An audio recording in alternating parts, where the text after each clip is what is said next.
Good morning. कैसे हैं आप सब?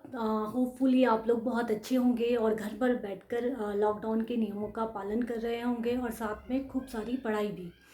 तो बच्चों, मैं आज के लेक्चर में आपको पढ़ाऊंगी कि संविधान सभा का गठन कैसे हुआ। संविधान सभा का गठन कैसे हुआ। इससे पहले वाले लेक्चर में मैं जो आपको पढ़ा चुकी हूँ वो मैंने आपको बताया कि संविधान क्या होता है और संविधान के क्या कार्य होते हैं। तो संविधान क्या है? एक बुनियादी दस्तावेज है नियमों और कानूनों का, सिद्धांतों का, जिससे किसी भी देश की शासन व्यवस्था चलती है।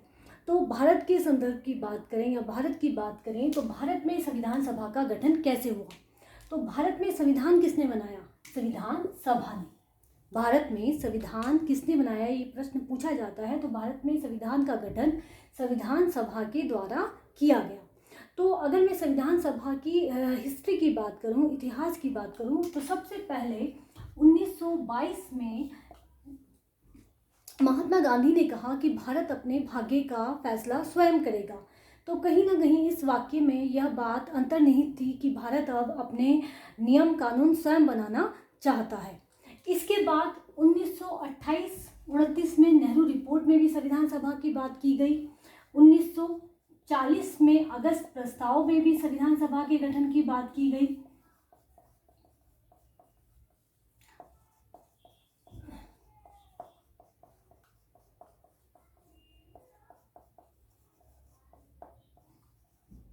और 1942 क्रिप्स मिशन में भी संविधान सभा के गठन की बात की गई। लेकिन अगस्त प्रस्ताव और क्रिप्स मिशन को कांग्रेस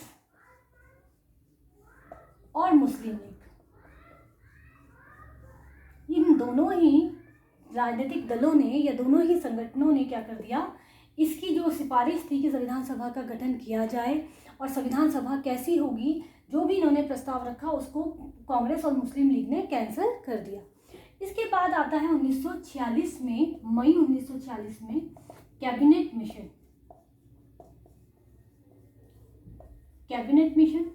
और कैबिनेट मिशन में 3 कैबिनेट स्तर के, ब्रिटेन के 3 कैबिनेट स्तर के मंत्री होते हैं।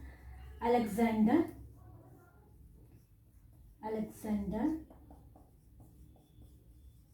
पैट्रिक लॉरेंस और क्रिप्स। ठीक है, 3 कैबिनेट स्तर के मंत्री होते हैं और इन तीनों मंत्रियों ने एक कैबिनेट प्रस्ताव, एक कैबिनेट स्तर का एक सुझाव प्रस्तुत करते हैं ये लोग, और ये संविधान सभा के लिए एक अपना सुझाव देते हैं, जिसको कि मुस्लिम लीग और कांग्रेस दोनों ही स्वीकार कर लेते हैं। मतलब कि जो भी ये कैबिनेट मिशन अपनी संस्तुति देता है उसको मुस्लिम लीग और कांग्रेस मान जाते हैं। बात समझ में आ गई? अब एक संविधान सभा का गठन किया जाता है। तो संविधान सभा का जब गठन किया जाता है तो इसमें टोटल, इसमें सदस्य संख्या कितनी होती है? 389। मतलब कि संविधान सभा में जब संविधान सभा का गठन होता है उस समय संविधान सभा में सदस्यों की संख्या होती है 389। ये कब की बात है?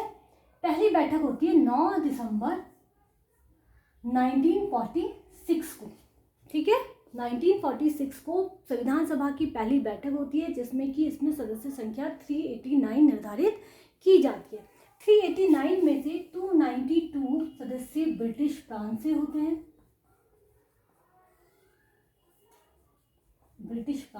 हैं, 93 सदस्य देसी रियासतों से होते हैं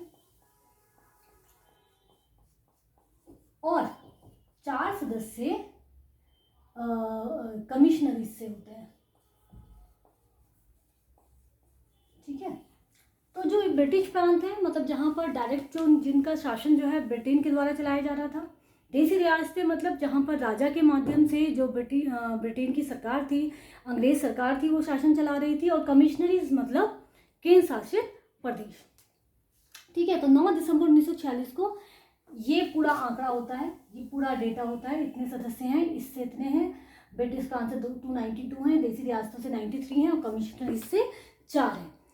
अच्छा, 9 दिसंबर 1946 को डॉक्टर सच्चिदानंद सिन्हा को सच्चिदानंद सिन्हा को संविधान सभा का अस्थायी अध्यक्ष घोषित किया जाता है, बनाया जाता है। और 11 दिसंबर 1946 को डॉक्टर राजेंद्र प्रसाद को संविधान सभा का स्थायी अध्यक्ष चुना जाता है। 13 दिसंबर 1946 को नेहरू जी उद्देश्य प्रस्ताव प्रस्तुत करते हैं। उद्देश्य प्रस्ताव का मतलब है जो आने वाले टाइम पर प्रस्तावना बनी, जिसको कि 22 दिसंबर 1946 को स्वीकार कर लिया जाता है। अब मैं अगर आगे की बात करूं तो आगे जब संविधान सभा का पुनर्गठन होता है, जब भारत और पाकिस्तान का बंटवारा हो जाता है, उसके बाद संविधान सभा का पुनर्गठन किया जाता है, क्योंकि मुस्लिम लीग के सदस्य पाकिस्तान चले जाते हैं। तो इस समय क्या हो जाती है, सदस्य संख्या कम हो जाती है। और अक्टूबर 1947 में, अगस्त 1947 में भारत आज़ाद हो गया। पाकिस्तान के जो सदस्य संविधान सभा में थे स्वतंत्रता प्राप्ति से पहले या भारत पाकिस्तान के बंटवारे से पहले, वो भारत पाकिस्तान बंटवारे के बाद कहाँ चले जाते हैं, पाकिस्तान चले जाते हैं। तो उसके बाद अक्टूबर 1947 में संविधान सभा के सदस्यों की संख्या घटकर 299 रह जाती है। इसके बाद हमारा जो संविधान होता है वो 26 नवंबर 1949 को बनकर तैयार हो जाता है। और 1949 को हमारी सदस्य संख्या कम होकर, मतलब जिस दिन हमारा संविधान कंप्लीट होता है, बनकर तैयार हो जाता है, उस समय संविधान सभा में सदस्यों की संख्या कितनी रह जाती है, 284 रह जाती है। लेकिन हम अपने संविधान को 26 नवंबर 1949 को पूरे भारतवर्ष में लागू नहीं करते, सिर्फ हम इसके 4 प्रावधान लागू करते हैं। पहला, निर्वाचन, आपातकाल, नागरिकता और निर्वाचन हो गया, आपातकाल हो गया, निर्वाचन और नागरिकता, निर्वाचन, आपातकाल और अंतरिम संसद। तो सिर्फ इन्हीं 4 प्रावधानों को हम 26 नवंबर 1949 को लागू करते हैं। बाकी सभी प्रावधान हम 26 जनवरी 1950 को लागू करते हैं। तो इन 4 प्रावधानों को लागू करने का हमारा उद्देश्य था कि हम चुनाव करा सकें प्रथम लोकसभा के। आपातकाल को लागू करने का उद्देश्य था क्योंकि उस समय स्थिति बहुत खतरनाक थी, भारत पाकिस्तान का बंटवारा हो रहा था, दंगे हो रहे थे और लड़ाई झगड़ा चल रहा था। तो इस स्थिति में आपातकाल की घोषणा कभी भी करनी पड़ सकती थी, इसलिए आपातकाल को उस समय लागू किया गया। नागरिकता, लोगों को नागरिकता देनी थी क्योंकि कुछ लोग पाकिस्तान जा रहे थे, कुछ लोग पाकिस्तान से भारत में आ रहे थे, इसलिए नागरिकता को लागू किया गया। और अंतरिम संसद, ताकि अंतरिम संसद जो है वास्तविक संसद का चुनाव करा सके, इसलिए ये 4 प्रावधान हमने 26 नवंबर 1949 को लागू कर दिए। बाकी सभी प्रावधान हमने 26 जनवरी 1950 को लागू किए। लेकिन अब प्रश्न ये उठता है कि जब हमारा जो संविधान था 26 नवंबर 1949 को बनकर तैयार हो गया था, तो हमने 26 जनवरी 1950 तक का वेट क्यों किया। तो बच्चों, इसके पीछे जो ऐतिहासिक कारण था वो यह था कि 1930 में पंडित जवाहरलाल नेहरू ने 26 जनवरी 1930 को रावी नदी के तट पर तिरंगा फहराया था। और इस दिन पहली बार स्वाधीनता की बात की गई थी और स्वतंत्रता की बात की गई थी। ये दिन हमारे इतिहास में बहुत महत्वपूर्ण था और कहीं ना कहीं इस दिन ने पूरे भारतीयों के मन में राष्ट्रवाद की भावना को और प्रबल किया था। इसलिए इस दिन को यादगार बनाने के लिए हमने 3 महीने का वेट किया और जनवरी में अपना संविधान 26 जनवरी 1950 को पूरा भारतवर्ष में लागू किया। बच्चों देखिए, संविधान सभा का ये पूरा हो गया। संविधान सभा ने हमारा संविधान बनाया। अब संविधान में क्या क्या प्रावधान थे, संविधान देखिए, ये संविधान जो बनकर तैयार हुआ 2 वर्ष 11 महीने 18 दिन इसको समय लगा।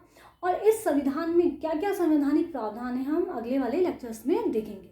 Thank you. अगर आपको लेक्चर समझ में आ रहा है, पसंद आ रहा है, तो आपको शेयर कर सकते हैं अपने दोस्तों के साथ। और इस चैनल को सब्सक्राइब कर सकते हैं ताकि आने वाले लेक्चर्स का नोटिफिकेशन आपको स्वतः ही मिल जाए। Thank you so much. धन्यवाद।